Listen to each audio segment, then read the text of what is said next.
And then whoop, we all just got a recording message. And we're also here to allow time for questions, for comments, and for discussion among us.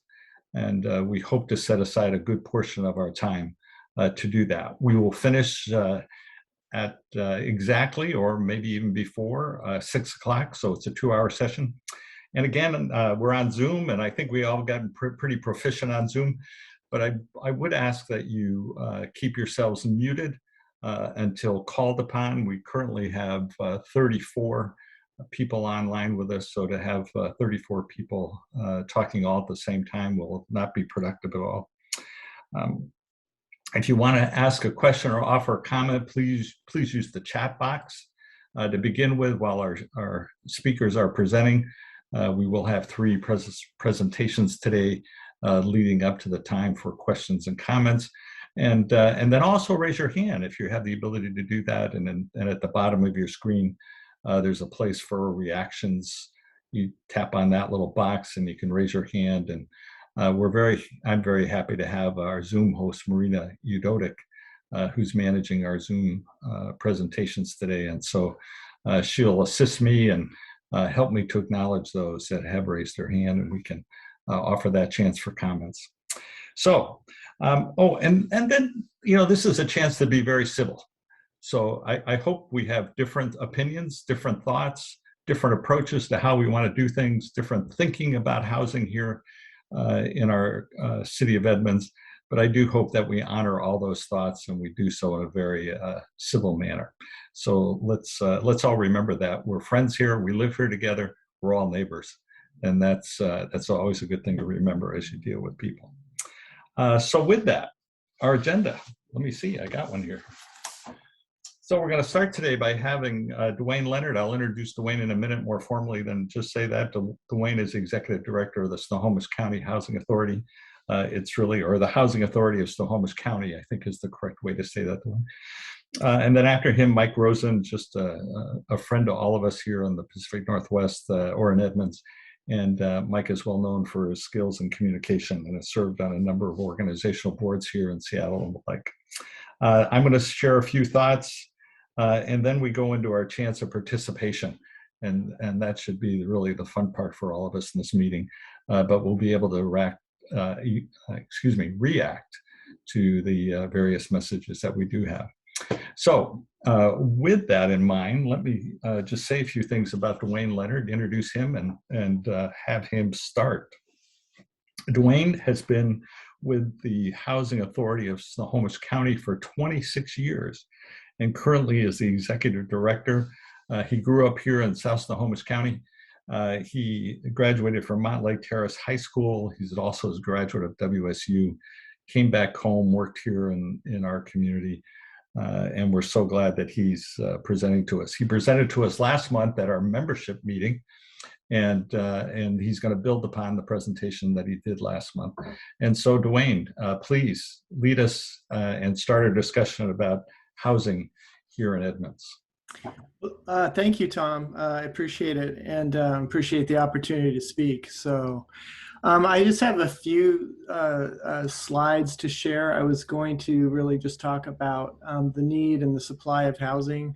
So I wanted to just, if you can bear with me, I'll try to show these few slides and share my screen. So let me see. There we go. So we see that? Not yet. Oh, okay. Let me see. Is it allowing you to share the screen on your end, Dwayne? Well, let me see.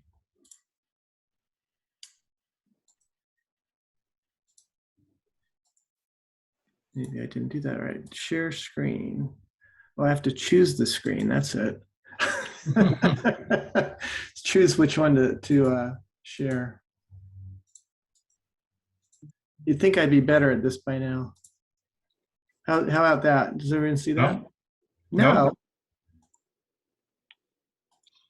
You must be one of those guys with multiple screens on their computer. computer? I guess my daughter fixed that for me. Well, how about I just talk through it then? That'd probably be easier. You don't need a screen to see this information, I suppose. But If you want to send it to me, I can open it on my computer, but if you don't need the slides, then you can just talk through them. I don't think we need the slides. I can just talk through it. As you know, Snohomish County is a growing county. It's, we've always had a growth pattern where although we're centered in Everett, we get a lot of overflow from King County. And I talked to a lot of people at different times, and they're worried about the growth, and rightfully so. It's making everything more unaffordable, and income inequality is higher than it's ever been. But the average household size in Snohomish County is only like 2.3 people. And the problem we have with affordable housing sort of is setting the basic terminology.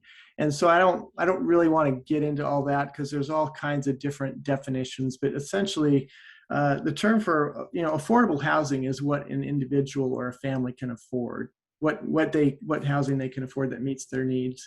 And there's all kinds of different definitions about it. And I don't want to get into that, because that just confuses everybody. But obviously, if you have more money, you can afford more, or you can afford something nicer. If you don't have a lot of money, you're really caught in a bind. And so as far as the estimated need in the county, we estimate there's about 56 to 57,000 households that don't have enough to meet their basic needs. And what that means is that they're paying more than 50% of their income for housing. And generally speaking, those families make about 50% of the area median income. So it's that for a household size of 3, which could be 2 adults and 1 child, it could be a single parent with 2 children,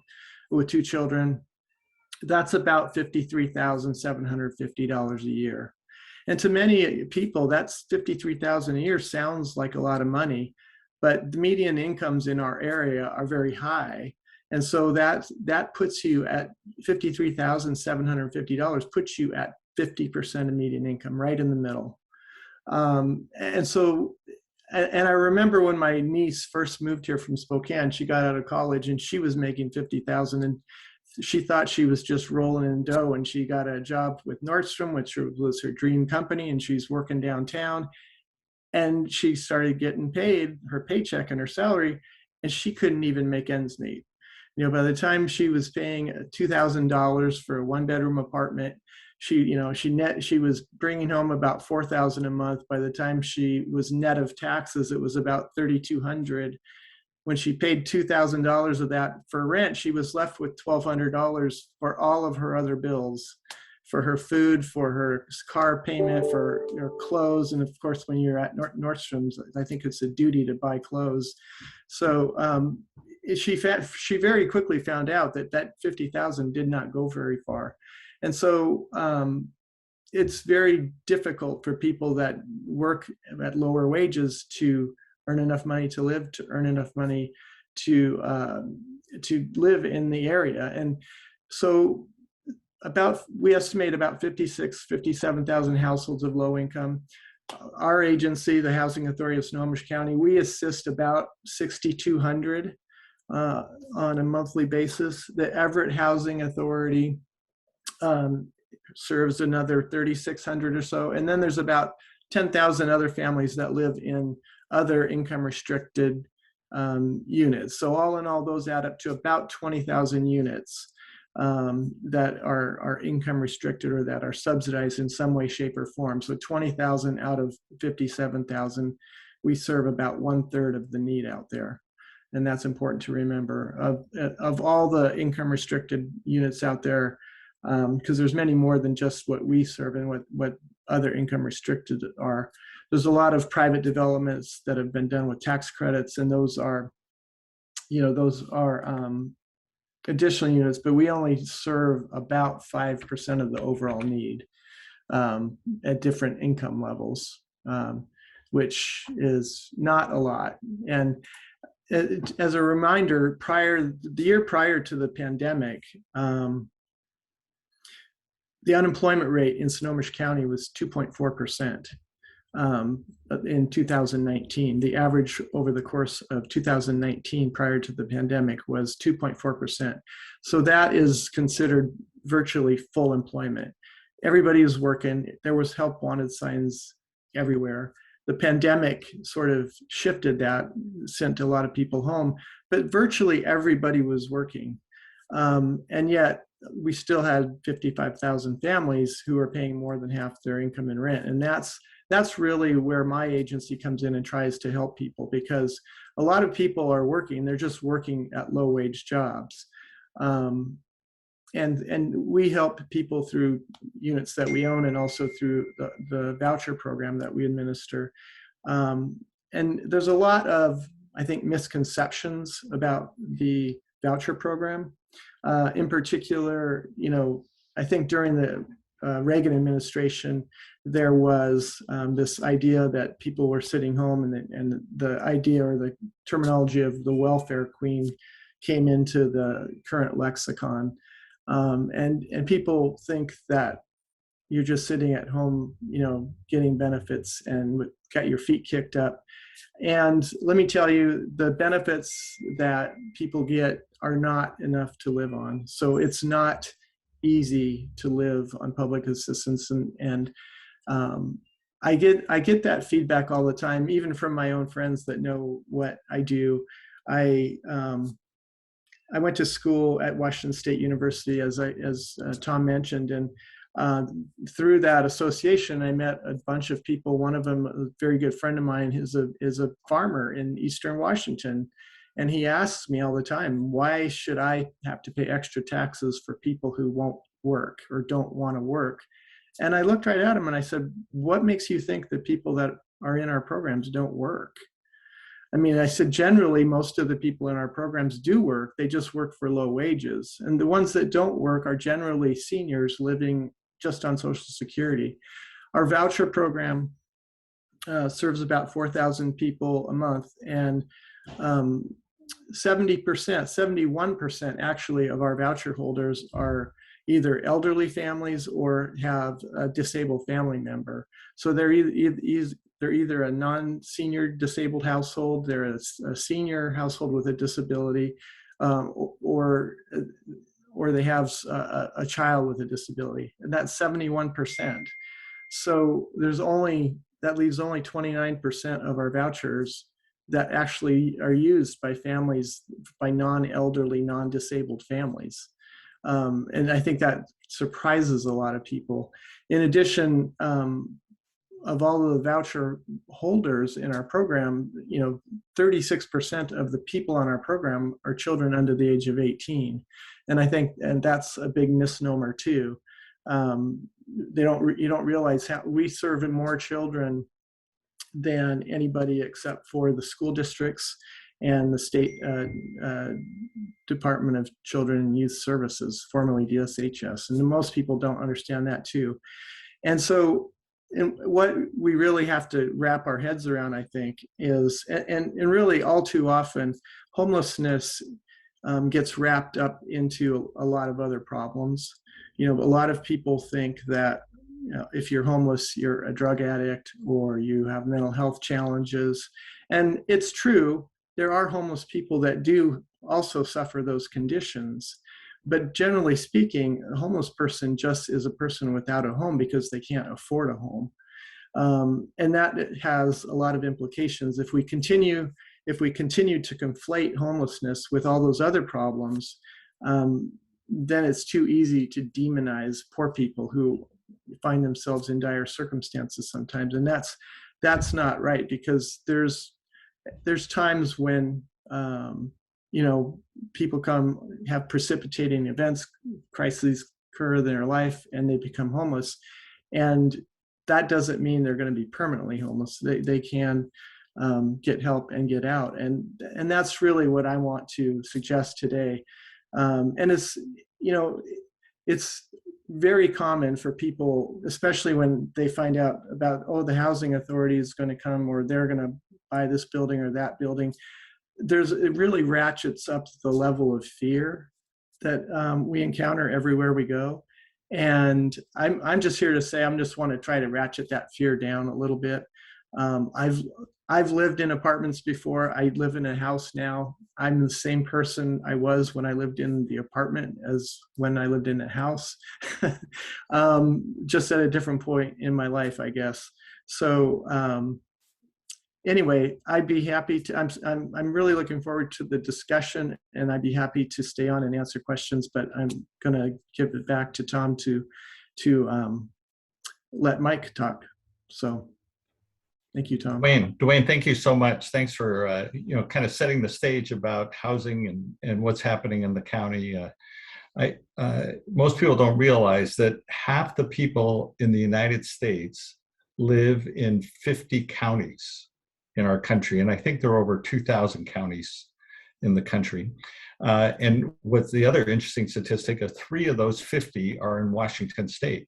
Mm-hmm. And the 3 counties that are part of that 50 are King, of course, Pierce, and Snohomish counties. So we live in one of those top 50 counties in the country, and the pressures that are there on housing are really interesting. Just one other comment before I turn it over to Mike. Mike and I were talking about this in preparation for the meeting today, and we were talking about homeless and the affordable housing. And I heard a speaker from the University of Washington a couple weeks ago in a meeting I was on in about housing and homelessness. And one of the interesting issues associated with that was that 2/3 of people that are homeless because of episodic conditions. So they have an episode in their lives where they can't afford housing, and therefore they ended up being homeless. A third are chronically homeless. And so if you think about this, the majority of people then that are homeless because of some episode in their life. And in that episode may be reoccurring on a periodic basis, but they will be out of homelessness. So how do we reduce even that number and then identify some of the solutions for those that are chronically homeless? So moving that forward. Mike Rosen, let me just say a few words about Mike, who's going to be talking to us about the Citizens Housing Commission recommendations that just came forward several months ago, and what might we do with those. And I don't think Mike's going to wax on that, but he'll tell us what the next steps will be associated with that. Well, Mike is just a communications whiz. He's been in a firm for many years where he had clients such as Starbucks, Nike, the Center for Disease Controls, the EPA. He's a noted television producer. He's a board member of Edmonds Civic Roundtable. He's the current chair of the Edmonds Planning Board. But most importantly, to me personally, I can count him as a friend. And I think that's a key thing here. So Mike, do give us some insights about the Citizens Housing Commission that has finished its work here in Edmonds. Thanks, Tom. After an introduction like that, I'm remembering, wasn't it Mark Twain who said, better to keep your mouth shut and appear the fool than open it and remove all doubt. Thank you. And thanks, Dwayne. And I also want to thank everybody who's participating today. It really is a testimony to how much each of you care about this city and this specific issue. And I know a lot of you have already been proactive in engaging in the process and trying to be informed and help inform decision making. As Tom mentioned, I am the current chair of the planning board, but today I'm just citizen Mike, and I will be talking in that capacity. I cannot represent the city or the planning board. And also, even though we are going to be talking about, or I'm going to be talking about the Housing Commission, this topic is about housing in Edmonds. And so we aren't trying to limit the discussion to the Housing Commission, but we know that it was the recommendations from the Housing Commission that created a lot of concern and a lot of questions about what was going on. And so we wanted to talk a little bit about those because there was also probably, I believe, some potential misrepresentation and misunderstanding about not only the process, but some of those recommendations. So I'll also, as Tom said, talk a little bit about how we got to here and what the potential directions are that we could go in the future. And there was also a feeling that as we get to the discussion, it might be nice to have sort of a baseline that probably some people have never actually looked at the list of recommendations, or some people have focused on one or two of them. So we will go through them all pretty much at the headline level, but we're going to just make sure everybody has sort of heard them once out loud, so it'll be a refresher for some and maybe new information for others. As a qualifier, an important qualifier, I did not serve on the Housing Commission. There are at least 4 people who registered for the session today who were on the commission, and there are 3 former council members who also registered, who were on the council at the time that the Housing Commission was created. So as we get to the discussion, if there are specific questions about those things, I think we'll rely on those people to provide a much better informed response than I could. So I'm guessing that, like you all, I have a very, very strong opinion about many of the things in the commission recommendations, but I will do my very, very best to not reveal those in this, as I go forward and talk about this, and I apologize in advance if I get anywhere near that line. So I'm going to now share my screen and hope I have better luck. This one, and share. Can you all see that? Yes, we can. Perfect, thanks, Marina.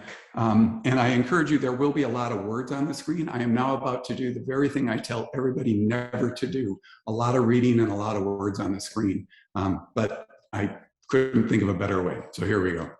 Oh, wow, let's advance, shall we?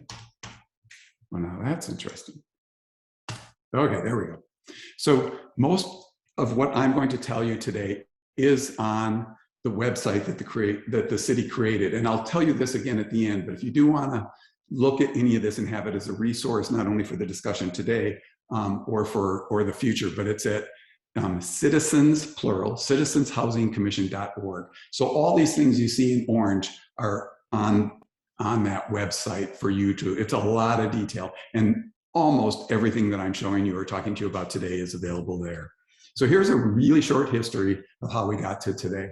It started back in 2015 when the council realized that they needed to do some updating to the comp plan. And specifically, they wanted to address a strategy for increasing the supply of affordable housing to meet the diverse housing needs in Edmonds.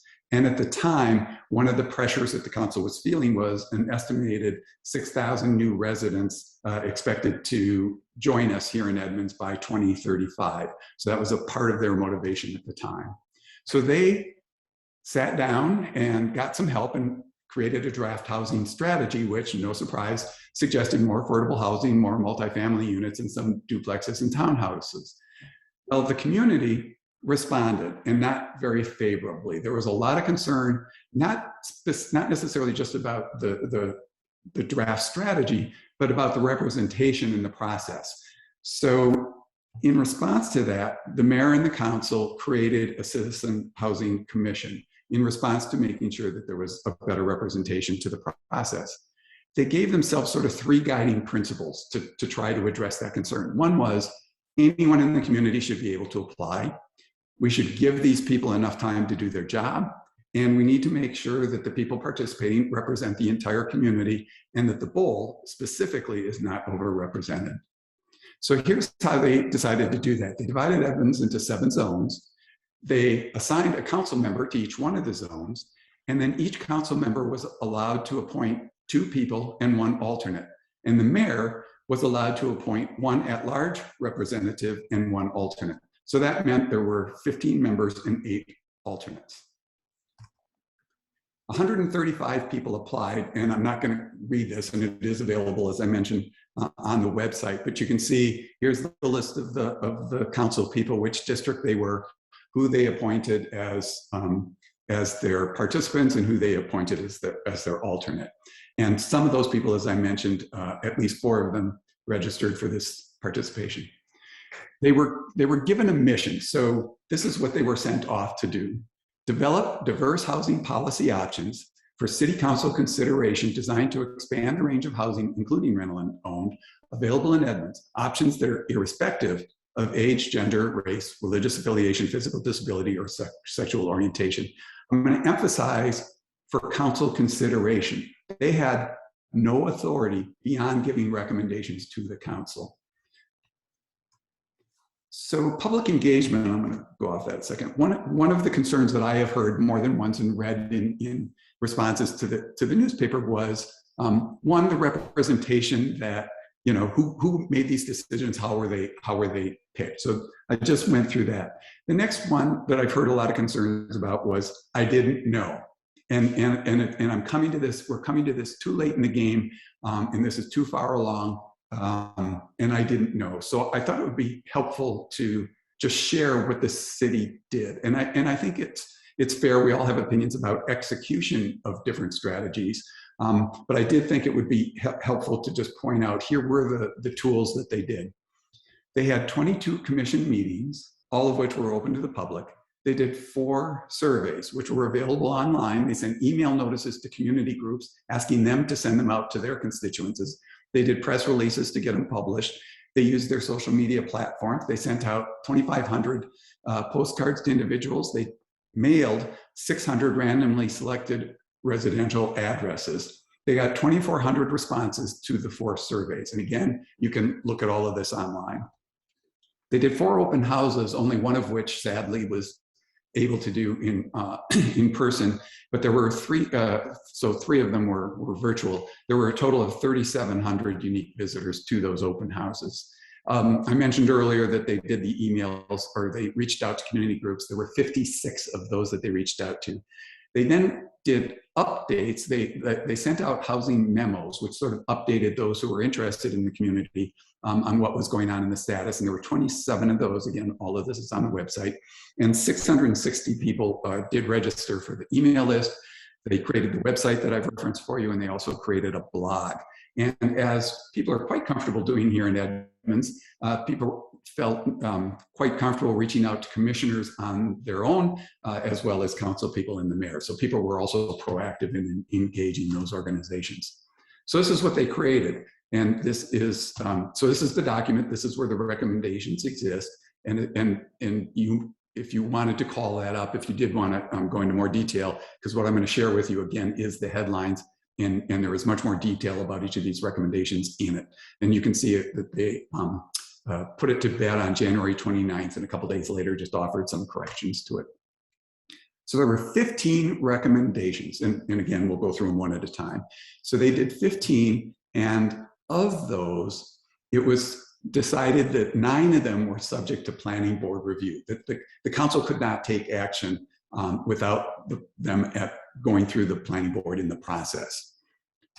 In addition, the commission said, you know, they talked about stuff and came up with 7 supplemental policy proposals. Didn't fall within the mission, but they felt strongly enough that they said to the council, we feel strongly about this. We'd appreciate it if you consider them. I'm not going to go into these any further than this, but I'll just read them quickly. Improve tenant protections, child care voucher programs, renter choice security deposit, low-income emergency repair program, property tax exemption for low-income households, simplify the zoning code language, and streamline the permitting process. So those, again, were outside of the mission, but those were sent to the council for their consideration as well, those 7. The staff also created a matrix to try to help the council prioritize stuff. And what they did was, as you can see, the planning board versus non-planning board. And then they divided, saying, here's what we anticipate would be sort of low level of complexity to high level of complexity. Those they felt would need outside resources like consultants. And then they sort of provided here's our rough estimate of a timetable. So that was another way to sort of help the council sort of figure out, what do we want to do with these things? They did hold on June 24th a study session. And these were the 5 recommendations that they looked at. Options for allowing detached accessory dwelling units, options for allowing the cluster cottage housing in some locations, looking at requiring design standards for multifamily, options for considering partnerships, and addressing the discriminatory deeds and covenants. So they did discuss these in that work session, but there were no outcomes in terms of here's what we're going to do. It was a discussion session. So I will come back to this at the end, but I did want to sort of clarify that here, the council has some options here in terms of what they're going to do. That because they got these recommendations doesn't mean, in fact, that they have to do anything. They can absolutely do nothing with any or all of them. They can say, yeah, good stuff, let's just not do it now. Let's do it later. They can say we like it, but we want to change it and modify it. They can go ahead and send some or all of those that are required to go to the planning board to review. They can say to staff, we need to know more. Give us more data points or some other options. They can start the process and say, move it forward, or they can mix and match, right? So because they have it in their hand, and currently with one exception, none of these has moved forward. But these are all of the options that can take place for their consideration on what to do with those. So now we're going to go through them, and as I mentioned, I'm going to go through them one at a time, and they're just the headlines. And in some cases, you will see pictures, and I'm a visual guy, and I know how pictures can manipulate an opinion. So if you see a picture there, it is something that I grabbed from the city that they had used to tell the story. So I in no way tried to direct how you might view one of these visuals. So starting with number one, missing middle housing in single-family neighborhoods. So develop design requirements and zoning changes that allow for 2 attached single-family homes, a duplex or a 2-unit townhouse in a single-family residential area that are compatible with those neighborhoods. Neighborhoods with significant tree canopy or pocket forests should be considered exempt from being included in the single-family zone augmentation. And that's as much as details I'm going to go into each of these. There's a picture, right, of a duplex. One of those is a side-by-side, one of those is an over-under. Number 2, equity housing incentives. Develop incentives that apply to the missing middle housing types citywide that allow home ownership for those at or below average median family income. Missing middle housing options such as duplexes, triplexes, fourplexes, and cottage units. Here are some pictures, again, of a duplex and more of a cottage. Medium density single-family housing. Establish new zoning types for single-family housing that allows for construction of 0 lot line duplexes, triplexes, and quadruplexes of only 1 or 2 story height located in specific areas of Edmonds that are contiguous to or allow high volume transit routes, or sited next to neighborhood businesses, zoning districts, or close to schools or medical complexes. Number 4, neighborhood village sub-area plan. Rethink the areas that are zoned business neighborhoods, such as Five Corners or Perrinville.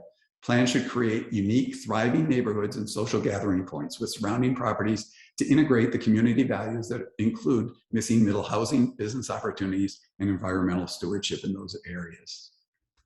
Number 5, cluster cottage housing. Add cluster cottage housing as an option within single-family or multi-family zones for certain areas in Edmonds where the site conditions would permit them. Picture of a cluster cottage housing. Number 6, detached accessory dwelling units. Edmonds currently allows attached dwelling units. So this is a recommendation to allow either one attached or detached accessory unit on a property in the single family residential area with clear and definitive development requirements such as size, ownership, parking, under the standard permitting process and not requiring a conditional use permit. This policy does not limit the detached accessory dwelling units to specific zones within the city. Pictures of detached dwelling units. 7, inclusionary zoning. Require new developments above a certain size in Edmonds to provide a percentage of affordable housing units or require in lieu of fees that will go towards funding affordable housing elsewhere in the city. Number 8, multifamily design standards. So enhance the current design standards of new multifamily dwellings to maintain and enhance the unique characteristic of the Edmonds community. Buildings would include mixed-use buildings, small multifamily buildings, and larger multifamily buildings. So in this case with this picture, and it's very blurred, I apologize for that, but things like overhangs for weather protection, good lighting, fencing and safety, those kinds of things. Number 9, Update comprehensive plan to include parking solutions as a goal in transportation elements section.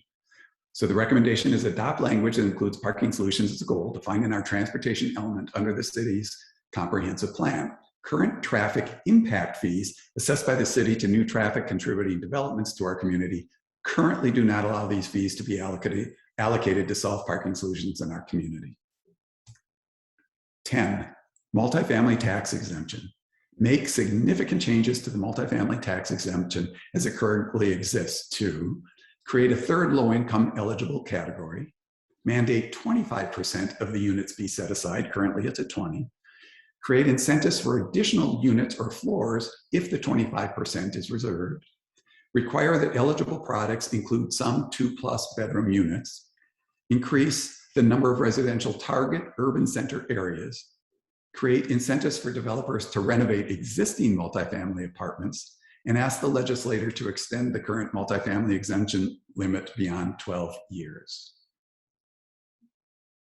Oops. And that is a multifamily unit, then it should look familiar to you. 11, use of existing sales tax revenue for affordable and supportive housing. Use the City of Edmonds' share of the existing state sales tax reserved for affordable housing on the short term to provide rental assistance to low-income households impacted by the virus, or on the longer term, contribute to a regional organization, a county alliance for housing affordability, or partnership cities with revenue going towards affordable housing in the sub-region. 12, county implementation of sales and use tax for housing and related services. Advocate for Snohomish County Council to adopt the optional 0.1% or 10 cents for every $100 sales tax as allowed by the state law to provide affordable and supportive housing for low-income households. Number 13, this is the only one that action has been taken on. Edmonds Haskell in the local agreement, executing in our local agreement with the Housing Authority of Snohomish County, Haskell, allowing Haskell to operate within the Edmonds geographic boundaries. 14, develop community household partners. Construction and land costs make building low-income housing economically challenging. This policy establishes community partnerships with for-profit or nonprofits to build affordable housing. They could include public agencies, neighboring communities, housing for-profit or nonprofit groups, community care providers, traditional housing for patients with for example, no safe place to go while recovering from hospitalization. Edmonds would then establish regulation for these partnerships, and the city would contract with those people who are offering them those services. The last, 15, eliminate discriminatory provisions that still exist in covenants and deeds. Prior to the sale of property, all discriminatory language in any covenant and/or deed must be legally removed. That's the recommendation.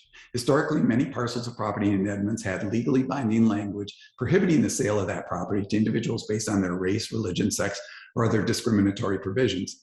Even though it is illegal to enforce them currently, they do still exist and are passed down from owner to owner. So again, those are the recommendations, and the council can do nothing with them. They can change them, they can send some of them on, they can ask for more information, and with the exception of the Haskell agreement, no other actions on those 15 has taken place. Back to that website, in case now you want to dig further into something that came out of my mouth. It is Citizens, plural, Citizens Housing Commission, all one word, .org. And that's your briefing. I do apologize for all the talking and all the reading, but now we've all heard the same thing at the same time. I do encourage that we think of housing, that because we spend so much time talking about the commission and their recommendations, I know some of you have strong feelings about housing in general outside of those parameters. So I hope you feel comfortable addressing those. And Tom, I'll send it back to you for other agenda items before you open it up. Good, thank you, Mike. Thanks so much for putting that together and for educating us really as what happened and how we got there. And as you mentioned, I was one of those city council members that was present when we did that. And I can tell you, I had in my zone, we were each allowed some zones in my zone, which was around the Five Corners area or the roundabout area now of Edmonds. I had 18 applicants for my 3 appointments. And I narrowed that down to 7 or 8, and I interviewed those 8 people, which was a little time consuming, but I met some wonderful people in Edmonds that wanted to participate in city government. And that's really the essence of my short presentation now. You know, what can you do as a citizen? What's your role? And then how can you participate and be a factor in a number of ways? I do want to remind us that you probably saw earlier that we're recording this session. We're going to take notes from that recording, and we're going to send those notes to the city. So we want the city to know that this event took place, that this was the discussion. So as we get to our discussion period, please keep that in mind for us. I'm changing there we go. The other thing is about expectations. We're hopeful, and we do have the expectation that you'll be able to use this data in your thinking and sharing it with others. It'll be available on our website. And so do take a look at our website for Edmonds Civic Roundtable, and do share that this happened today with your neighbors in Edmonds, so they too can participate even at a later date in some of the information that we're sharing today. I wanted to go through 9 different things, and I'm going to ask Marina to put up a PowerPoint that I put together, which is not as comprehensive as the one we just saw with Mike Rosen. But it will help us to understand that if you do that, Marina.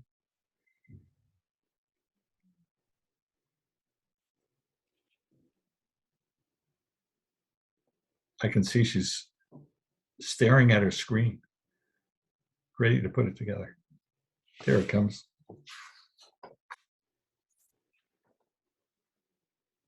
Can you see that?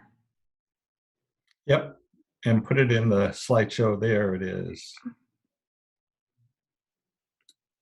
Thanks. All right, I'm just going to go this way. Right here. Yeah, Tom, go ahead and start other slideshow.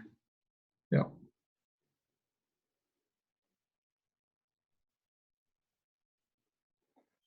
Good? Yep, go to the first full slide, if you would.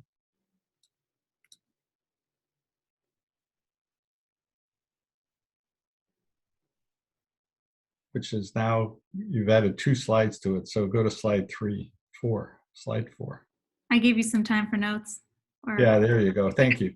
Thank you. So there are 9 ways that you can engage here, which I think is a crucial thing to keep in mind. First of all, is track the issues. And there's a variety of ways. And I'm going to give you a lot of ideas here, and these are all going to be on our website, so you don't have to worry about taking notes. You can just go to our website and click on the information that you'll see there. But the city website is actually a very good website for tracking any issue that the city is discussing. So I think that's a key thing. And then also to keep track of things is to look at council agendas. So the city council has its agendas set out. It has what's called the extended agenda, and you can look at the weeks ahead to see some of the things that are coming up on the agenda. You certainly can contact, when you look at these agendas, you can look at the videos from past meetings and observe those things.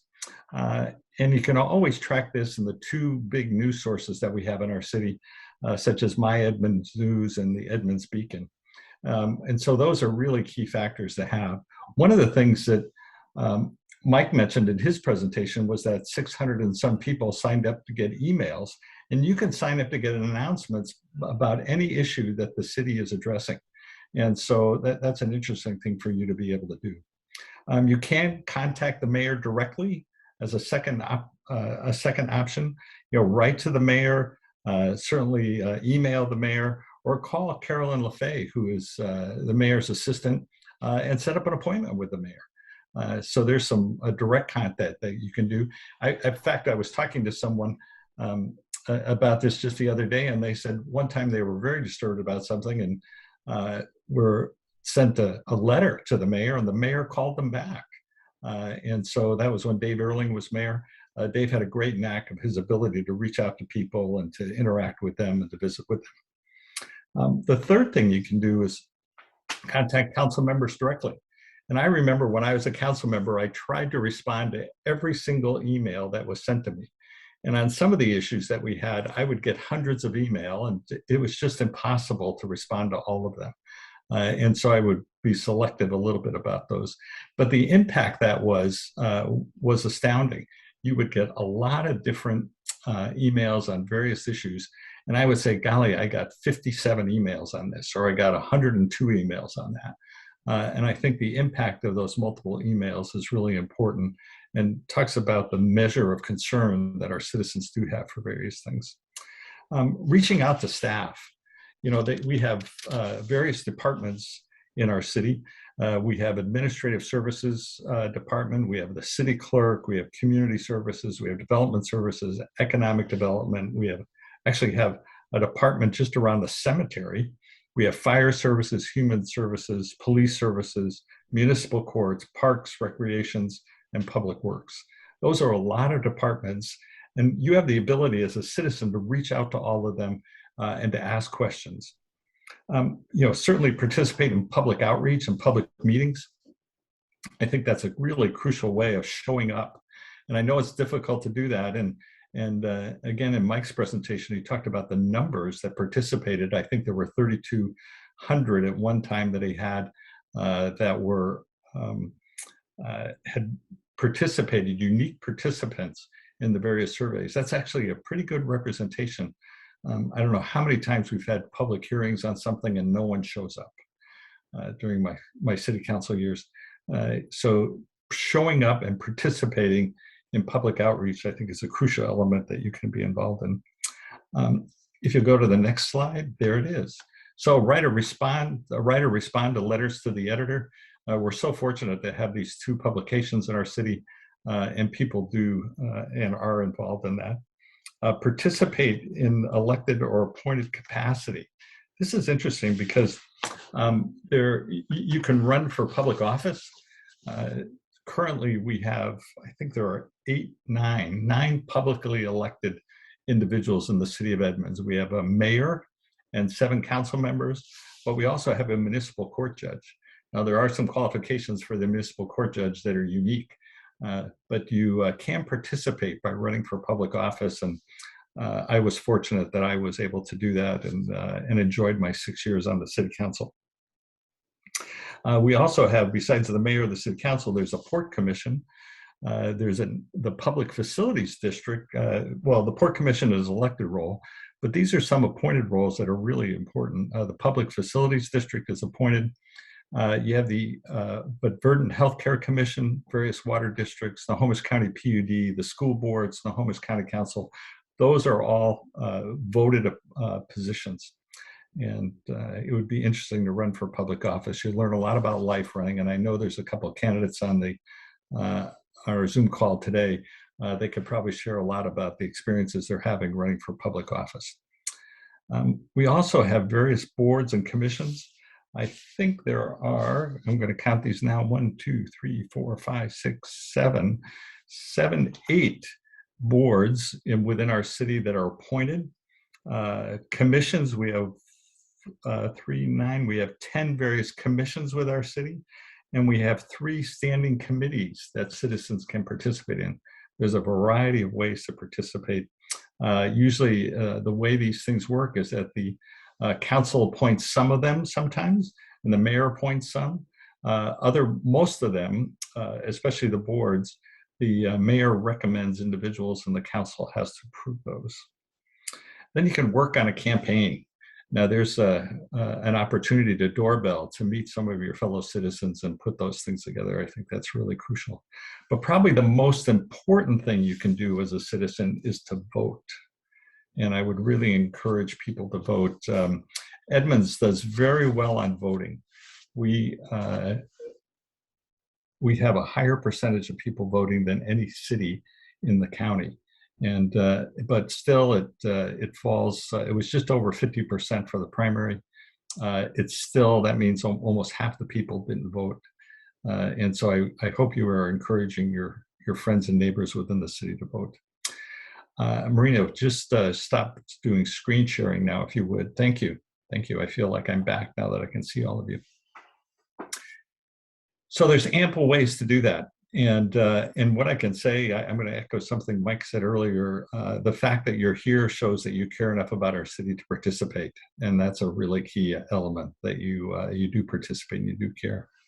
So let me do what we really wanted to do today, was open this up for questions or comments or discussion that we can have. So if you have a question, I'm going to, along with Marina, I'm going to open up my chat box so I can see chat. And Marina, help me with this, if you would, as we look at the chat box and we look to see if people raise their hands. And you can do the virtual hand raising. Let's see if I can do it, just to do an example here of what we're accomplishing. So if you raise your hand, if you look at my screen, there it is. And to unraise it, you just click it again. Hold on. There we go. Oh, now I've done it twice. Now I can't get myself to undo it. I'll lower it for you. There you go. Oh, good. Thank you. Right, we can open it up for questions right now if you guys would want to add anything to the chat or just raise your hands. Dwayne, I can start off. I think something that I learned this week that was very new is when we're talking about people coming in and needing housing in Edmonds, almost 50% of those people are seniors and not families that need the housing. And that's very surprising, especially when you think of when someone's saying, no, we don't want any housing coming in, forgetting that a lot of these are seniors that have no other place or choice. Is that something that you wanted to touch on a little bit? Yeah, absolutely. That's a growing problem in the community, is the lack of housing for seniors. We house many seniors who are subsidized, who only have Social Security. We actually own Olympic View and Soundview apartments in downtown Edmonds, 2 buildings we own just off of 3rd and Howell that are subsidized senior units. And there's a total of, I believe, 88 units, and we have a waiting list of over 100 people.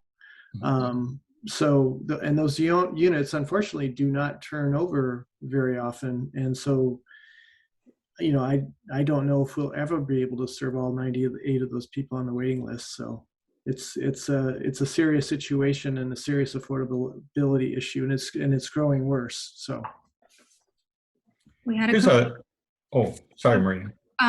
We had some people ask that they would want to see this visually, so we'll make sure to have these graphs and charts that you sent in available on our website and on social media. So we'll have those ready for you guys after the meeting also. Go ahead, Tom. Yes, I just want to read a couple of the questions that are in the chat and see if we can get a response from someone. This is from Teresa Hollis. Are there any journalists in the session who plan on publishing an article in the Beacon or My Edmonds News about this meeting today? I'm not aware that there is anyone that's a journalist in the audience today, but we are going to send these notes out to the city, and we will do a press release to My Edmonds News about this meeting today and what happened. We are thankful that both My Edmonds News and the Beacon did publish that this meeting was going to be taking place, and very thankful to them for that. Tom, is there, yes. Kaito wanted to ask a question. Sure. Yes, thank you. First, Dwayne, Mike, and Tom, thanks for your comments. It's been very helpful, and I think it's a great discussion. You know, one issue I've heard raised a number of times, let me just kind of paraphrase it. You know, each city is required to meet the Growth Management Act standards for absorbing their fair share of growth, population growth, and Edmonds is steadily growing. And we are, in fact, exceeding the Growth Management Act requirements. So with that in mind, I guess the question would be, I'll direct this to you, Mike, why would we consider changing our zoning in single-family zones to allow duplexes or multifamily units when we're already exceeding the Growth Management Act requirements? I am in no position to defend a recommendation I had nothing to do with. I would, one of my personal opinions is that something that would have helped Edmonds do, well, let me step back. One of the issues I had with the mission for the Housing Commission was it wasn't specific. It didn't say specifically, it's a feel-good mission, but it didn't say here is a gap and here is what we need to do to fill that gap and how will we measure that gap. So it would be like you saying to me, Rosen, there's too many cars on I-5, we need fewer cars. Well, does it mean you don't too many accidents, too much air pollution, too much water pollution, too much travel time? And to me, that's what the mission felt like. So they came up with 13 recommendations against what? And I think that the city would benefit even before asking those questions. What is our vision of this city for the future? Because we will get somewhere by making these kinds of decisions, but without a clear destination of where we want to go and all decisions leading up to that place, these decisions are going to take us somewhere as opposed to us being very strategic. And then they can all apply to each other, talking about environmental issues and transportation issues and housing issues, which are all connected at the hip. And I think a process would help that. So it's really tough for me to talk about a very specific recommendation without that kind of context. And I think there's probably more than 50% of the people on this call who have incredibly strong feelings about the very example you gave. Thanks, Mike. I see Mike Schindler has his hand up. I do. So my question is, I know that there is restrictions against how many cars can be parked in somebody's driveway, but are there any restrictions as far as me as a homeowner renting out one or two of my bedrooms to help seniors offsets my costs and helps them out? Or for people that they're just getting started, maybe they're making minimum wage, is there anything that prevents me from renting out my rooms to go ahead and help out those folks? Dwayne or Mike, any comments on you? My sense there is none, though, that's a sense that I can't say absolutely that's a fact, as long as you're not augmenting your house. Dwayne, do you have any thoughts on that? No, I think, I'm not aware of any prohibitions against that. The one thing you are doing when you do that is you're becoming a landlord. And so then you'd have to start complying with tenant landlord laws. And obviously becoming a landlord is not something everybody wants to do. But yeah, Mike, I'm in the same situation as you. I raised a couple kids and now I have a couple empty bedrooms here and what to do with them, but based on what I do during the day, I'm not sure I want to be a landlord at night either. So any other comments about that opportunity before I go to the next questioner? I mean, I certainly know a lot of people that do that, rent out rooms or whatnot. And I mean, essentially that's how Airbnb started, right? Mm-hmm. So, yeah. Anyway. Yeah. First, I'm going to go to Janelle Cass, but I see Will Chin's hand up. There's a couple in front of you, Will. Janelle. Yeah, this is actually kind of a carry on.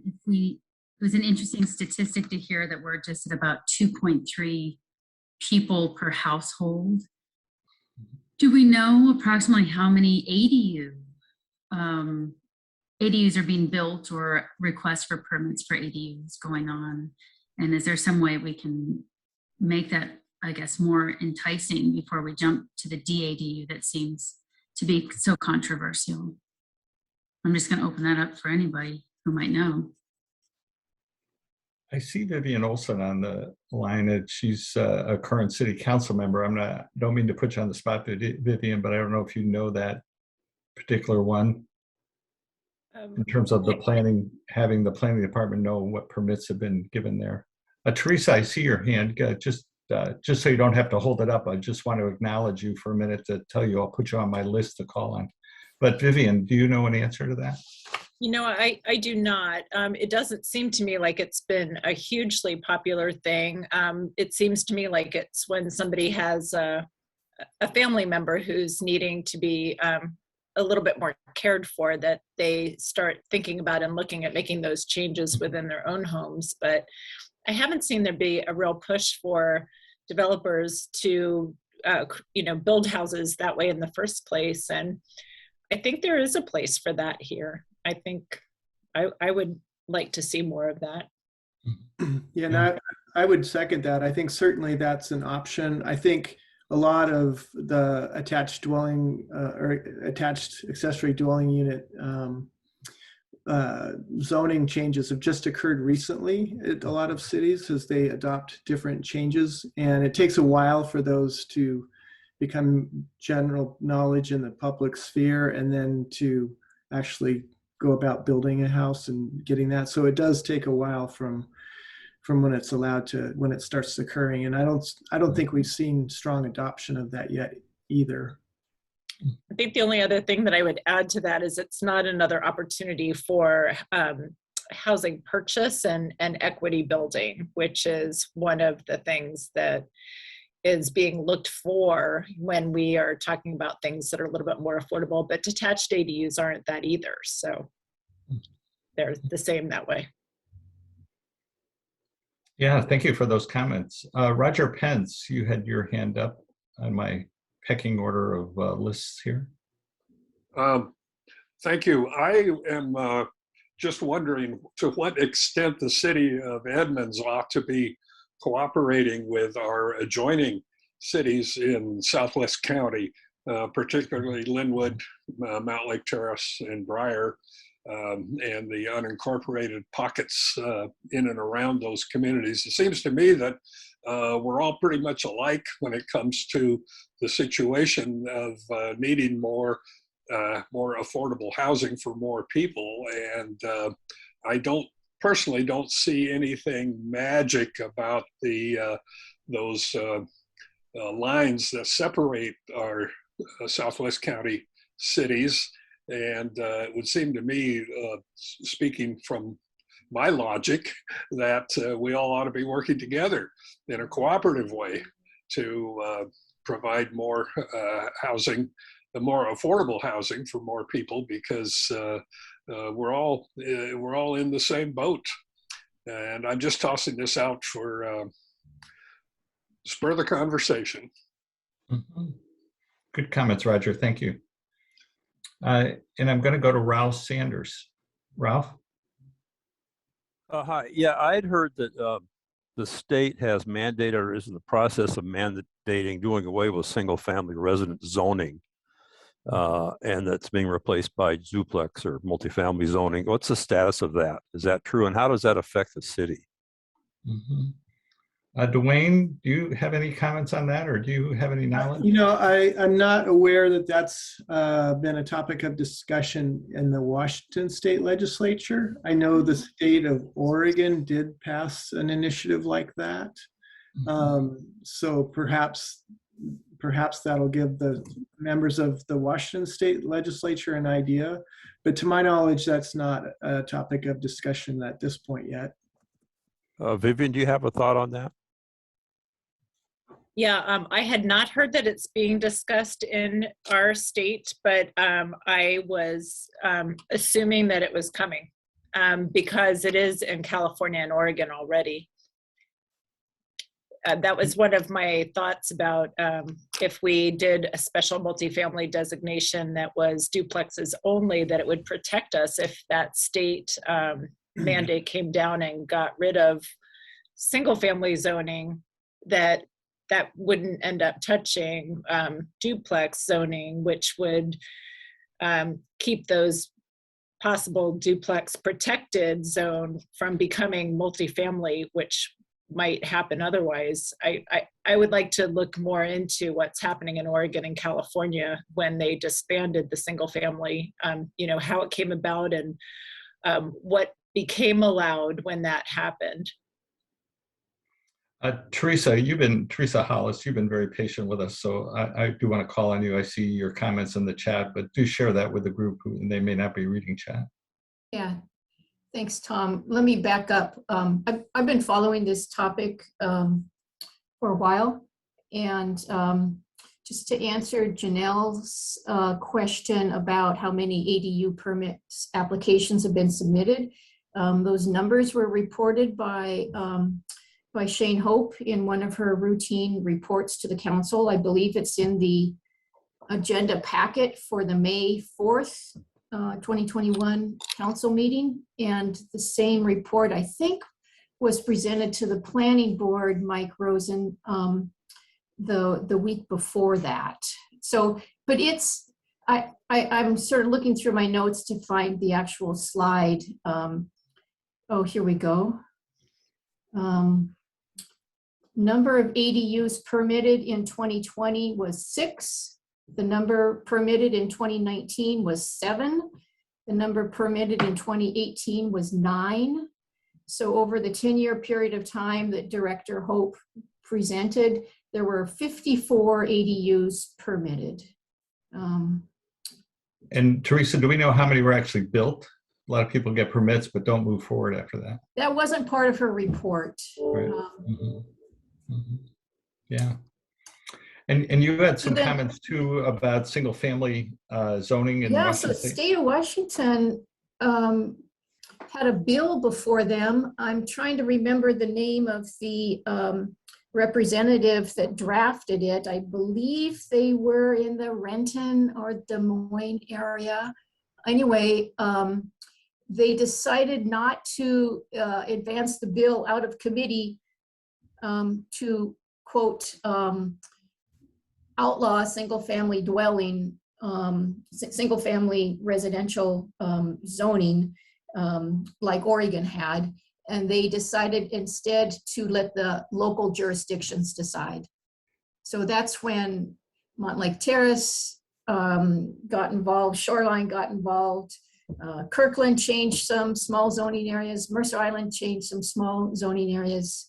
I mean, that's when it just sort of exploded around our Puget Sound area here for local jurisdictions to make their decisions. So, so that's the state of what's going on in the Washington State Legislature. But obviously, California has been very active the last couple months, and Oregon's implementation, I believe, has got to be in 2022. All cities of 20,000 above have to have their zoning regulations updated. I think, I mean, it's soon. It's like everybody that's Corvallis and bigger in Oregon is going to have significant zoning changes. So those are my comments. If I understand this, Teresa, stay with me for a minute. If I understand this correctly, it doesn't mean that you can't have single family zoning. It does allow the landowner to do additional dwelling units on their land. Are you questioning what Oregon's law is?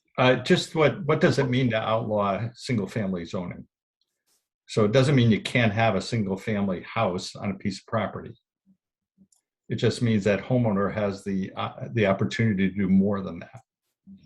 I would have to go back to my notes as I just search for. I'm just asking the questions. Newspaper articles. I believe the state of Oregon mandated that cities cannot have SFR if their population is 20,000 and greater. They cannot have citywide SFR. Does anybody else know what I agree with that legislature? statement, but my question relates to what does that mean? So what does it mean not to have SFR? Because there still will be single family units in that city, even though it's not zoned that way. Yeah, I don't know that any large cities in Oregon have even implemented their new regulations yet. So yeah, it'll be interesting to see what that truly means for a city. Tom, would you like Marina, to next go question? ahead. The next question was, what can be done locally to reduce the cost of construction? And Rick was asking that question. Yeah, as I see it, part of our issue is everything is costing too much.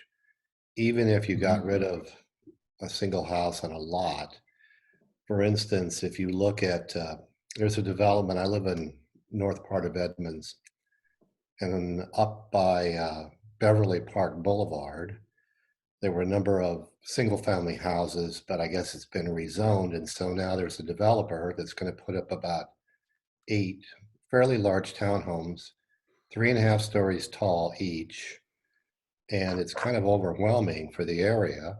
And the starting price is $950,000. What's affordable about that? Or you take townhomes over there off of 76 by Perrinville, which used to be some warehouses. And I think those townhomes are averaging $650,000 to $700,000 a piece.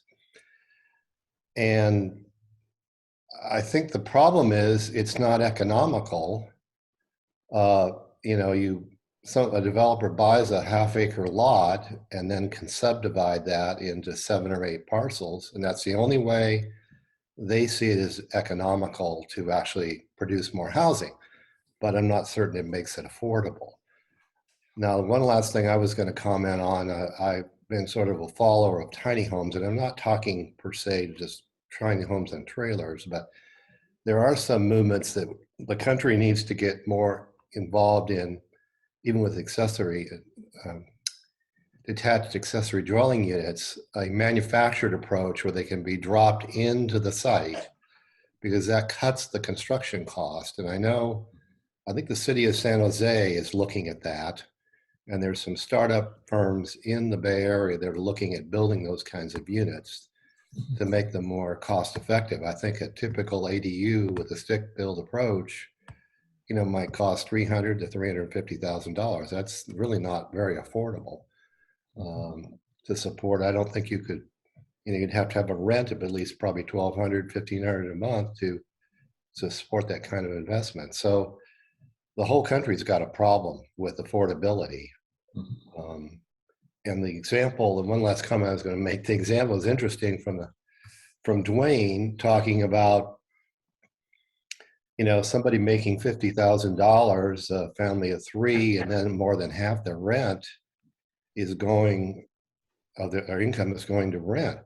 Well, someone makes $50,000 a year, earns $25 an hour, and that isn't even affordable. I mean, we're pushing for $15 minimum wages. I mean, we've got a big problem in this country, and I don't know how we're going to solve it. The one last thing I would say is, I'd like the planning department, I'd like the city of Edmonds, the planning staff, what could be done in the permitting process to cut the costs down? In all the paperwork and time and all of that, what could be done locally to help reduce the cost of housing from excessive? I don't want to say the requirements are excessive. I think they're all well intended, but they do add to cost, all the different requirements. Rick, when I was on city council, it was just astonishing to me the costs associated with getting a permit for a major project here in the city. Right. Because if there were some environmental concerns, you had to hire an environmental consultant to write a report.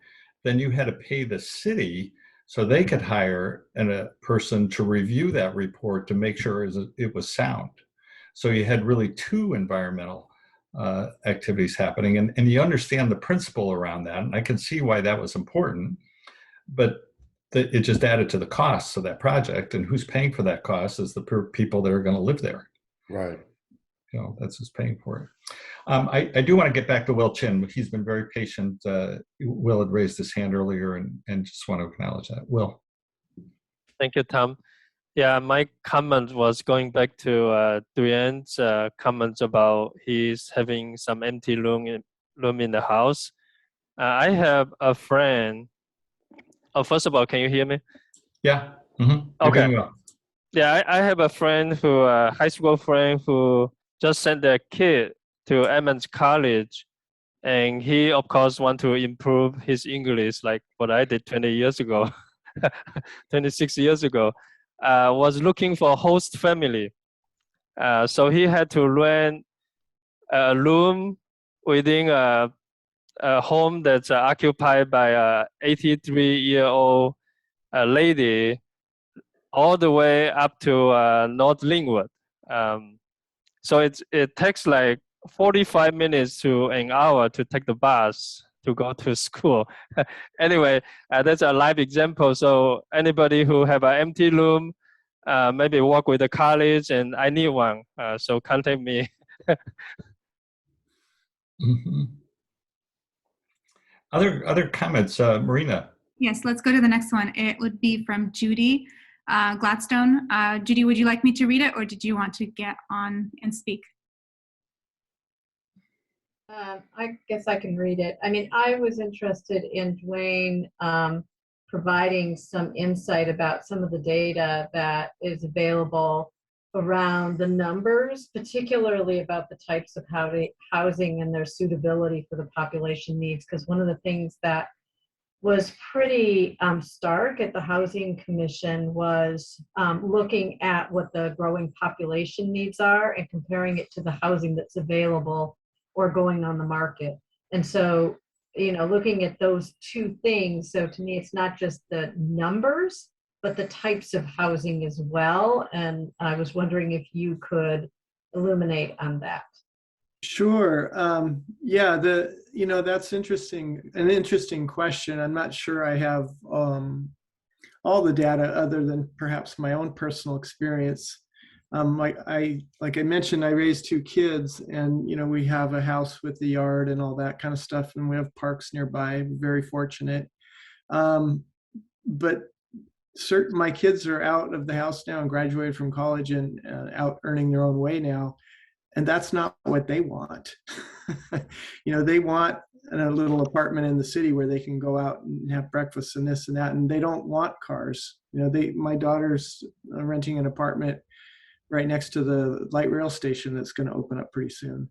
So it's interesting. And going back to Rick's comments about the economics, he's absolutely right. I mean, we have very expensive land in this region. And so it's very, very difficult to build anything that's affordable.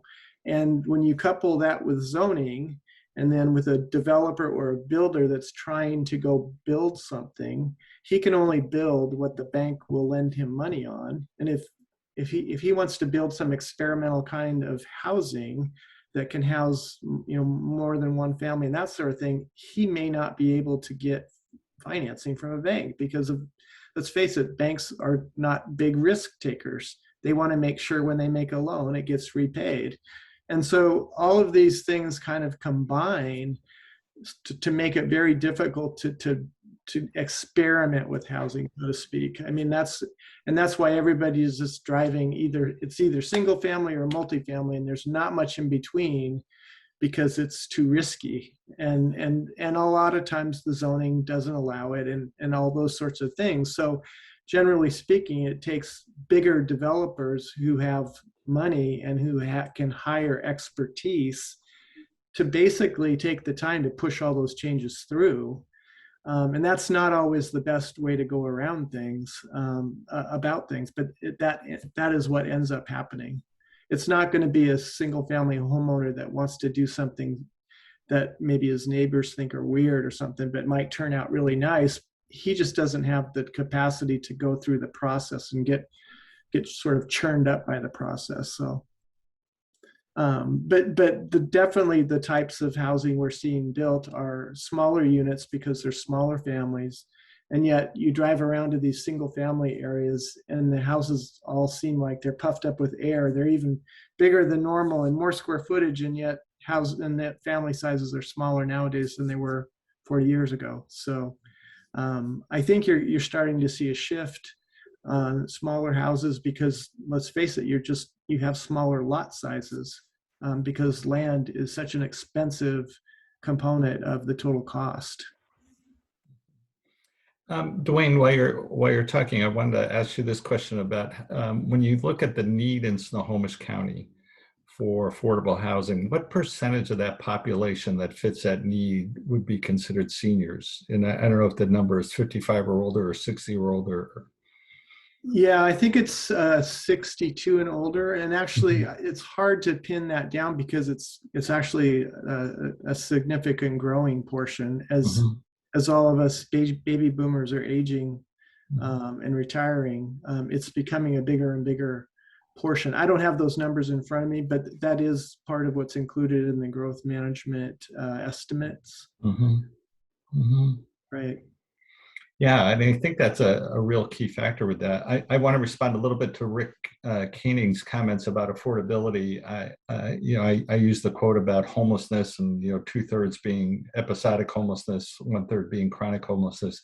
That speaker, he was a professor at the University of Washington. He talked about that when we have a problem like this across the country that Rick mentioned, that it's not just a problem here, it's a problem across the country. He picked out 3 or 4 cities that do not have significant homelessness. And the reason they don't have significant homelessness is that they have ample public housing. And they've been able to build housing that's owned by the public. In other words, it's owned by the city or the county, which that city is in. And you would call it subsidized housing.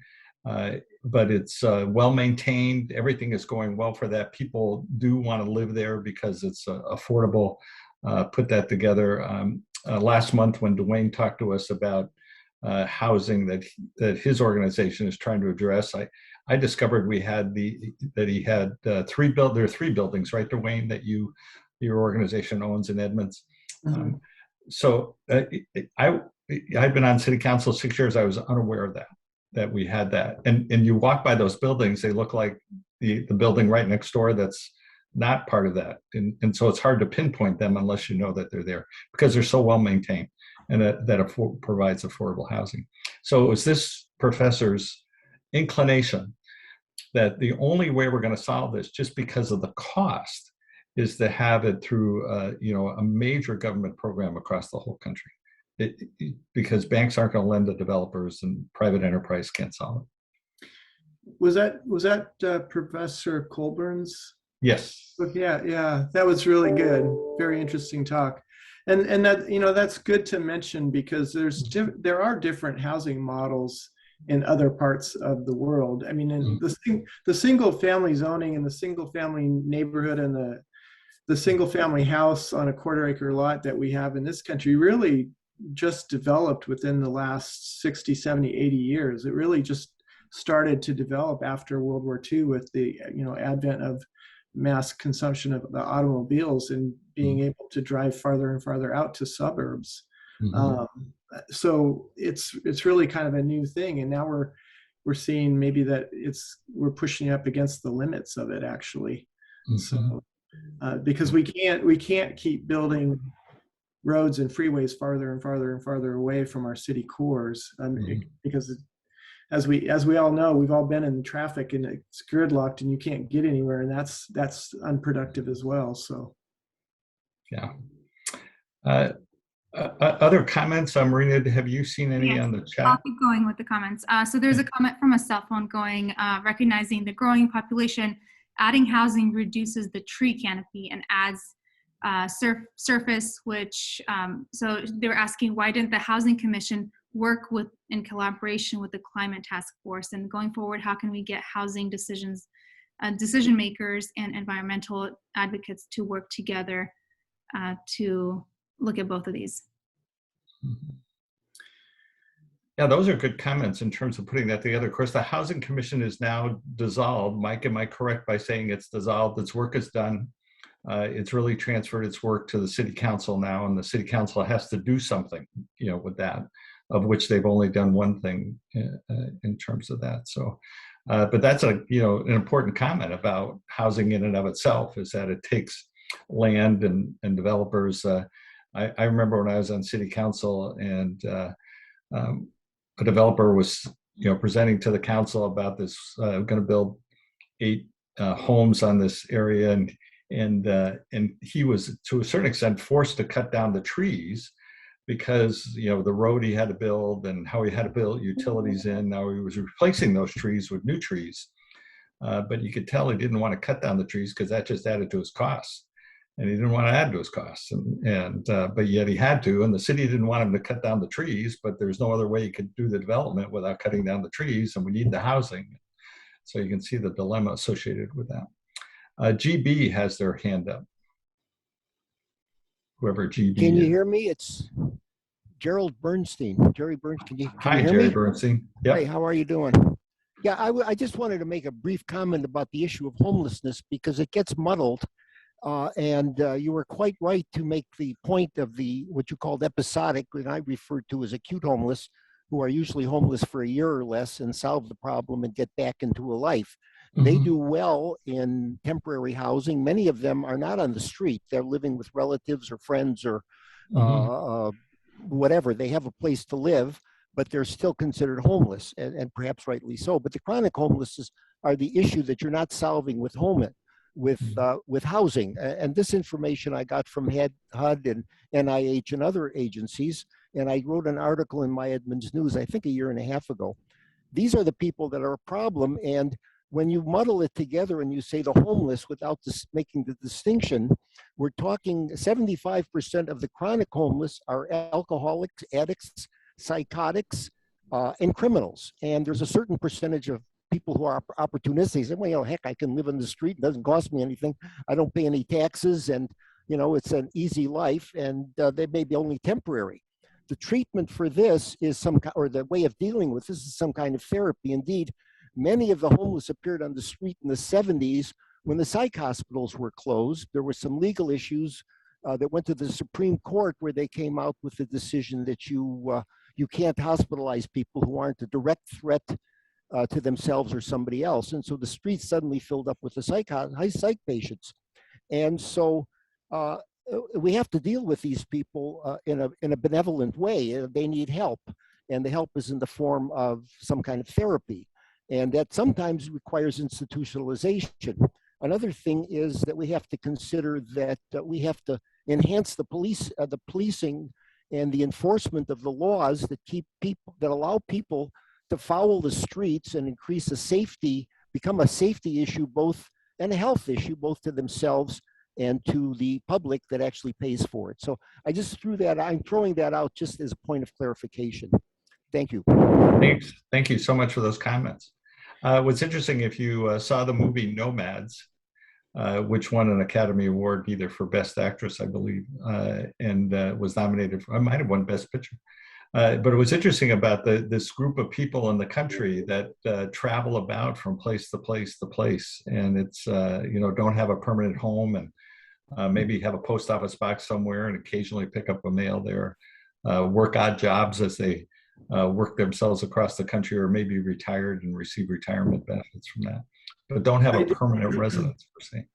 Well, just as a final comment, I don't know if I'm still on, as a final comment, most of these people have a post office and they get checks regularly from the government and other agencies. Yeah, they do have an income, but they don't have a home. Because they got to pay for their drugs, right? And other things. Thank you. Dwayne, you had a thought, and then I'll go to Janelle. I just wanted to follow up that I do agree with much of what Gerald just said, and that's why at the beginning I said let's not conflate unchecked mental illness or addiction with the need for affordable housing, because they're separate issues. And that's exactly what I was talking about. There's a huge crisis in our mental health system that needs to be addressed, just as there's a crisis with drug addiction treatment that also needs to be addressed. And that goes sort of hand in hand with homelessness, because many of those people suffer the same things, but it's really quite a different thing than affordable housing. And that's what we have to be very specific about what we're talking about. Yeah. Janelle. Yeah, just to kind of carry on what Dwayne and Jerry were talking about. I am hosting a citizens forum specifically on drug addiction and homelessness this coming Saturday with some experts from Seattle and from Arlington to learn about what their process and procedures are, and then some of the non-for-profits that are having success getting people off the streets and into recovery. So if anybody's interested in, since we are going to separate out these issues, joining us on Saturday, it's at Yost Pool or in the covered area at 2:00. Good, thank you. And one of the comments I'd like to add with regard to that is there's a lot of drug activity that leads to addiction, but that also occurs in everyone's families. My own family, my father was an alcoholic, never thought he was an alcoholic because he just drank beer. But he was an alcoholic and he didn't realize it and didn't quit until he was in his 80s. And the same with my wife's family. She had a 92-year-old grandmother who prescription shopped, and she had to be put into a detox center at the age of 92 because she was on 16 different prescription medications, most of which just treated symptoms of other medications she was on. But she knew what every single colored pill was for and how often, how many times a day she should take it. And after detox, they got her off of all of them but 2. So it's not just what you see on the street. It's pretty incendiary all over. So insidious everywhere. So yeah. Marina, do we have another question out of the chat? Yes, we do. Somebody was saying that the mega houses in Edmonds have just as a significant environmental impact as a duplex or even a triplex would have. Single family zoning in Edmonds is currently not doing a very good job of protecting our Edmonds environment. So not so much a question, but a statement. All right, let's see. One from Dave. King and Pierce counties have both recently purchased hotels to provide transitional housing. There are homeless in some instances utilizing Federal American Recovery Act dollars. Dwayne, has Snohomish County been considered, have we considered doing this? Not to my knowledge. I mean, prior to the coronavirus, when it was just coming out, our organization had a lead on a hotel that we were thinking of doing that for coronavirus patients. And the county did not want to find funding for that. So that was a hard no. So I don't believe anybody at the county is talking about that. At least not with me.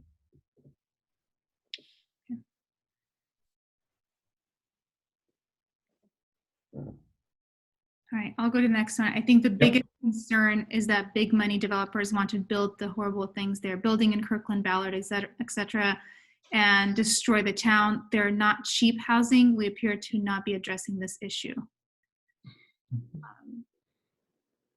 All right, a lot of the statements. Okay, I have one more question for Vivian. Is it likely that the city council will act on the recommendations before anytime soon? You know what, I was trying to answer that in the chat. I just haven't finished it yet, so it didn't pop up. But we did move forward the ones that we were most interested in moving forward. That included multifamily design standards, including a look at green space requirements, detached ADUs. And again, when I say moved them forward, it was just to have them further vetted by either the planning department or the planning board or the architectural design board, lots of different hands in the pot, but basically to bring them back to council eventually when they've done their work and further vetting. So some of those things will actually get discussed, I think, at the planning board or the architectural design board as an example. So it's an opportunity for the public to get some insights into what's being thought about and discussed in those realms. Even before it comes back to council. And it's probably your best opportunity, I think, to influence, you know, at each of those steps is an opportunity to be, you know, a member of the public and commenting. So I think there were 3 or 4 offhand. I'm not remembering. I remember totally where I was when we had that meeting, but again, they're not even on the extended agenda the last time I looked in terms of when they were coming back. So I think they're definitely still in the trenches with work being done on them right now. Yeah. I see Robert White has his hand up. Yeah, thank you so much for letting me take it down. I just want to say thank you for this conversation. Thank you for everybody who's here listening to it. I do want to address a comment that's in the chat and then continually thank you, Dwayne and others, for continuing having this conversation focused on affordable housing. If you're not a veteran, please do not speak for veterans and say that we need to live in housing altogether. I'm a veteran over 20 years. That is not the truth. I really appreciate everybody who's on this call is here to hear about affordable housing. I would love for the conversation to continue about affordable housing. As someone who just left out of Seattle, I moved out of Seattle not because I hate the city. I love the city of Seattle. I moved out of the city because of affordable housing. moved to Edmonds for affordable housing. That is why I'm on this call. I hope that we can continue that conversation. Thank you. Yeah, Robert, I moved to Edmonds in 1990. And I moved to Edmonds because we could afford a house here. We sold a house in Seattle. It was a smaller house, and we wanted a 4-bedroom house with the family room that, that I heard Dwayne talk about a few moments ago for his family. And, a yard for the kids to play in. And we bought in a cul-de-sac, and we bought in a neighborhood with a lot of other kids. And it was an ideal place to raise our family and to enjoy the life of living in Edmonds. And but we did that for affordability because we couldn't afford that in Seattle. And so Edmonds was, I don't know if Edmonds was more affordable, probably still is more affordable than Seattle right now. Other comments, Marina, that you see in the chat? There are a lot of comments, but not so many questions. So if I missed anyone's question, you can hop on here and just say it. I want to thank Daryl Haug has a number of good comments in the chat, and if you haven't had a chance to look at those, do look at those. We'll be saving those chat comments and posting them on the website. So, Marina, I'm going to I say that out loud mostly to remind you of saving those comments in the chat. And there's some links there as well from My Edmonds News that you can take a look at. Janelle just left a link for her item. Mm-hmm. Other comments that we have that people want to say or mention about this topic before us, and we talk about housing. I do want to emphasize one thing that Mike Rosen said, because I do think it's an important item, is this vision of what we want our city to become. What is it about Edmonds that we want to see in the future, and then how do we plan around housing and zoning so that's what transpires, and I think that discussion going forward. And there's not a simple answer to that, because with 42,000 people living in the city right now, there's probably 42,000 opinions. Of course, that 42,000 represents every child that was born in the last month to now. So the early childs may not have an opinion yet. So we may not have 42,000 total. I see Judy Gladstone has her hand up. Judy. Thank you, Tom. So I saw a question in the chat that I thought might be worth addressing. Did the Housing Commission identify a specific gap shortfall in the existing housing inventory beyond the general lack of affordability? Perhaps by tailoring the scope, we can develop a manageable way ahead. And I see a couple of my other fellow commissioners on here who may be able to add to what I'm about to say. And I would say, yeah, we did have a fair amount of information about size of household, age of households, which was a big driver behind the types of recommendations that were considered.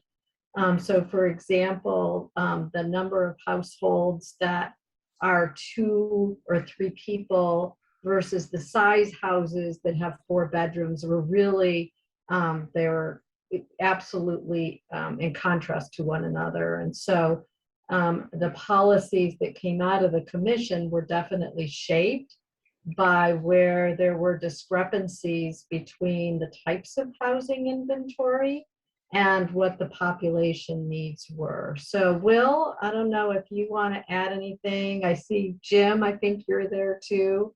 But I just thought I'd mention that. Yeah, thank you, Judy. Will? Yeah, I think the discussion through the whole Housing Commission lasted for about a year and 2 months. And it covers a lot of topics, a lot of discussion, invited a lot of expertise into the discussion. And we came up with 15 recommendations. And not all those recommendations are focused on housing. Some of them are actually related to housing. For example, like childcare. That was one of the policy in the local agreement, which is already adopted by the council. So I think we did a lot of work. And the one thing that was lacking probably is more public input because we were in the middle of the pandemic, and we were mostly doing like this, doing Zooms, and the public input was limited. So But those recommendations are recommendations. There are no policies. Right now, the council have taken each one of them and going through the planning board, doing more work on it. And this is the process. So just like Vivian mentioned earlier, anybody who want to chip in, I encourage you to go to planning board meeting and get more involved. This is a process that will come up with actual policies that probably not everybody will buy in, but at least the majority of the city will benefit. Thanks, Will. Jim, do you have a comment on that as well? Yeah, if I could. I think Judy kind of summarized it fairly well. I mean, we were exposed to a lot of information, a lot of data that we had to digest, and certainly no easy answers here. And as Will said, I mean, these are just recommendations from the commission, and I think the public needs to also know that the recommendations that were presented were not unanimous by each of the commissioners. I mean, it wasn't each of those 15 were not unanimously supported by the commissioners ourselves. So we had plenty of debate within the commission. And I stepped back, just like Mike said, and I mean, what's our vision for our city for the future? Do we want to be a dense urban environment or a neighborhood suburban environment? We need to start to help define that so that we can plan accordingly. Otherwise, you know, a little saying I like, I mean, if you don't know where you're going, any path will get you there. And right now, I don't know whether we as a city really understand where we want to go, what we want our city to look like. And once we make some of these decisions, they're irreversible. I mean, density and things of that nature. So this is a really important topic. I thank you for hosting this because you know, as we go forward through future discussions with the council and the planning commission and planning boards, I think the citizens really need to understand what our options are and what ramifications decisions may have on the city and our look for the future. So thanks for everyone. Thanks for your comments, Jim. I think you're right about the fact that we have to be thoughtful about this, and sometimes even some of the best thoughts, we really don't know the consequence of decisions that we're going to be making, and you know, pacing yourself is really crucial here in terms of moving forward. There was a question in the chat: is anyone in Edmonds looking at affordable housing solutions that don't involve the typical for-profit developer? I do know there's a parcel of land by the Edmonds Lutheran Church in the south part of the city, just right by Safeway, just off of Highway 99, that Compass Housing, which is a non-for-profit that operates mostly in King County, was looking at providing some housing development there. They never went so far as to get a permit, but they were having some discussions. And it was, just to respond to Rick Koenig about cost, it was a modular units they were going to have. They were going to have 1, 2, and 3 bedroom units, and really there was a lot of pushback even around the thinking, even before they got to the permitting. I thought it was quite creative. And when I look at nonprofits, Compass Housing in King County is really one of the premier nonprofits doing this throughout King County. And they do a really good job. And so I was hopeful they would move forward. But again, the city has no involvement in moving forward other than, you know, I did go meet with them and encourage them as a city council member. But they have to take the step. They have to get the permits. They have to move that forward. And so there's a lot of ifs around that in terms of accomplishing those things. Dwayne, do you know Compass Housing in King County? I do know of Compass Housing. I'm not sure what happened at the Edmonds Lutheran site with Compass. I believe the church, well, I believe Compass did have a change in leadership, and I believe the church also had a change in leadership. And I believe the church is now discussing that site with Housing Hope, which is a nonprofit in Snohomish County. So that they're still trying to work out that, because it's part of the church's mission, I think, to serve the community. And they also do a meal one day a week out of the kitchen there, everything. So I think that's still ongoing under discussion. But yeah, I think as far as non or affordable housing for other than developers, I think it's really difficult to do in Snohomish County because there's not a lot of resources. There's not a lot of local resources, to be honest. The county gets $2 to $3 million a year that they kind of distribute around to different projects and stuff, but we really do need some more local funding. The county came out with the Housing Affordability Regional Task Force report, HART was called, about affordable housing, and basically any housing that serves 60% or AMI, 60% of AMI, the area median income, or below, or you know, more affordable than that. The more affordable the property, the more government assistance it takes to get constructed. Otherwise, it won't be affordable, as we all know. We can see the houses getting built now that sell for $800,000-900,000 a piece. That's not affordable. So, so yeah, the HART report, and that was where one of the recommendations to get an interlocal agreement with the Housing Authority came from as well. But basically, if you want to serve, reach down and serve those lower income folks, you're going to need some form of government assistance, whether it's direct grants or whatnot. So, and because there's not a lot of that, it makes it difficult.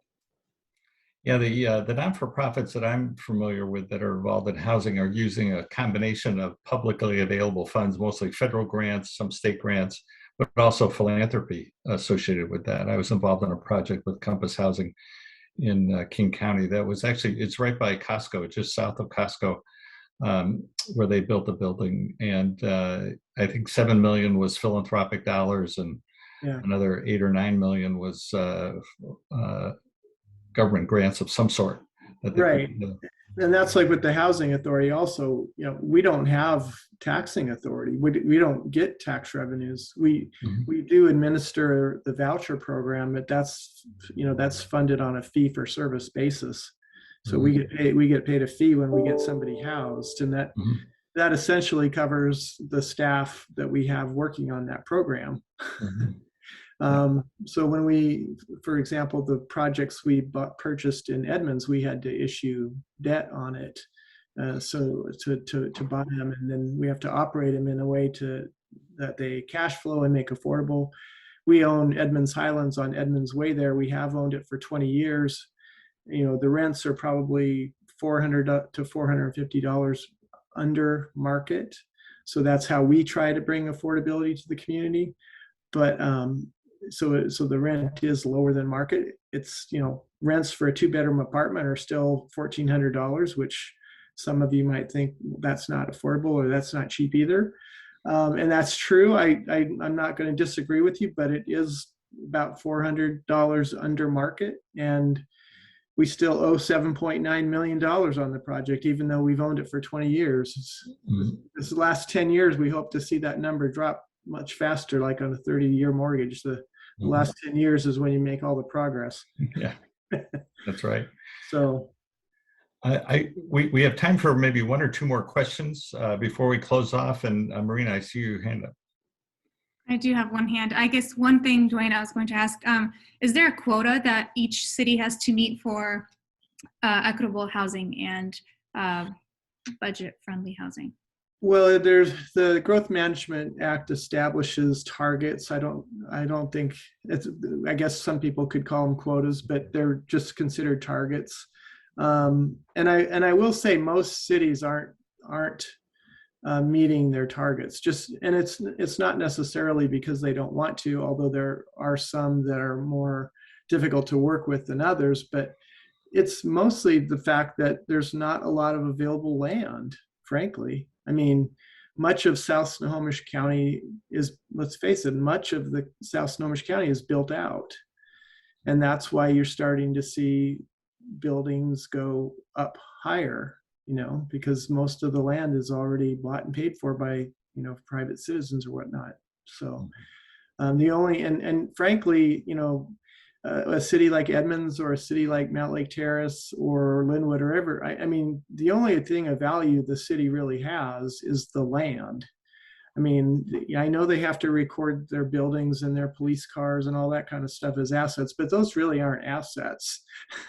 those are things that they have to continue to maintain and operate and everything. Really, the only asset a city has is their land, and so those are the important decisions about what do you do with your land, and that's why these zoning issues are important. But you know, they're also difficult conversations to have, because when people own land, they want to be able to do with it what they want, and that's not always an option for them either. So, yeah. Okay, I'm going to give the last question to Jerry. Hi, just for in the sake of precision, we have to know exactly whom we're talking about. And I heard for specifically the word elderly used, and there's the implication of the poor elderly. If you look for statistics on these people, what you get is what's printed by the government, which is Social Security and other payroll issues. Many of them have no payroll, but they're independently wealthy. They have investments that are not recorded. And so when you're talking about the elderly, and sort of with the understanding that this means people who are poor and can barely get by, in many cases, that's not the case. It's not true. And I think we have to be very precise in who we're actually intending to serve. Thank you. Thank you. Well, let's see, it's 5:53. Why don't I need to make some closing comments here.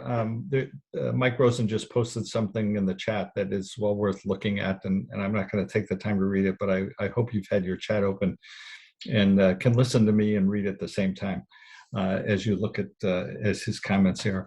I just want to remind everybody that this event was sponsored by the Edmonds Civic Roundtable, and if you've not joined, let me encourage you to join. Go to edmondscivicroundtable.org. Click on the button that says you want to become a member. It's $50 a year to be a member of our organization, and I hope you'll choose to do that and be a member. We're here to foster discussions such as this. Our mission is that we believe nonpartisanship is possible and good government is possible. So we're really committed to that, and we have a board of 11 people. I can tell you there are Democrats on that board, there are Republicans on that board, and there are independents on that board. We all don't agree about how we should approach things, but we all agree that we can work together to make Edmonds a much better place and to see it flourish and grow. I feel so fortunate to live in this city. I feel so fortunate to have the neighbors that I have. And I want to see other good people have the opportunity to live here as well. And we want this to be a place where people are welcome and that they enjoy and are glad to live here. One of the fortunate things I did this morning was as the rain was pouring down, we decided to go for a walk anyway, and the sun came out. And as Dave Erling liked to say, it's always sunny and 82 degrees in Edmonds. So, well, maybe not always, but it is a lot of the time. So some thanks. I just want to thank Dwayne Leonard for his comments. It was great to have you with us, Dwayne. You bring a certain expertise. You've been doing this your whole career. It's nice to have someone who lives here and works here and is really trying to solve some of these issues on an everyday basis. So Dwayne, thank you for being with us. We enjoyed having you. Mike Rosen, just insightful, good thinker, and good friend. So Mike, just thank you for your involvement and for being here today as well. We just appreciate that. And then there are a lot of people behind the scenes that made all this possible. And some of you may know Carl Zapora and Roger Pence. They kind of co-chair or are involved in our program committee, helped put this together, got us organized. And so Carl, who's flying back from Mexico, he had to go to Puerto Vallarta. I don't know why he had to go to Puerto Vallarta, but he had to go to Puerto Vallarta, so he couldn't be with us today. And but Roger, thank you for your involvement as well. And then there's the the mechanics of all of it, and you have to thank Jay Grant, and you have to thank Marina Udotic for the mechanics side of this, and so that was nice to have them in the background accomplishing all of this. But most of all, I want to thank all of you. I want to thank you for showing up, for listening. for participating, for asking questions, for giving comments. Those are important things as well. And the more that we have involvement in our city, the better we're going to have in terms of a place where we just flourish and grow and can raise our families. And I'm in that stage where you can grow old. You can grow old in the city. And I'm at that stage of life where I get to grow old here in Edmonds. So thank you so much for your involvement. We look forward to future ones. Be watching My Edmonds News or The Beacon for announcements about what's happening in this. And go to our website. Jay Grant has put together a marvelous website for us. And we're so happy that he has that expertise and can lead us in that direction. So with that, let me just say thank you once again.